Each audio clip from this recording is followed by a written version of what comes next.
नाराजी कशाची नाराजी असेल? आता 41 आमदार निवडून आलेत राष्ट्रवादी काँग्रेस पक्षाचे. त्यात 8 कॅबिनेट, 1 राज्यमंत्री. त्यामुळे साधारण तारांबळ होणं साहजिक आहे.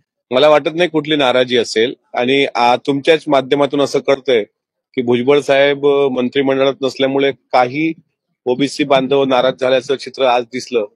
ते सुद्धा राज्यसभेवर लवकरच पक्षाकडून जातील अशी माहिती पण तुमच्याच माध्यमातून मिळाली. त्यामुळे जर कोणाची काही नाराजी असेल तर ती पक्ष पातळीवर नक्कीच दूर करण्याचा प्रयत्न होतो. आमच्यात नाही, भारतीय जनता पार्टीमध्ये सुद्धा अनेक असे नेते आहेत सुधीर भाऊन सारखे की त्यांना सुद्धा काल मंत्रिपदाची शपथ घेता आली नाही. शिंदे साहेबांच्या शिवसेनेत सुद्धा दीपक केसरकर साहेबांसारखे लोक आहेत, त्यांना पण शपथ घेता आली नाही. त्याच्यामुळे ह्या नाराजी असणं साहजिक आहे.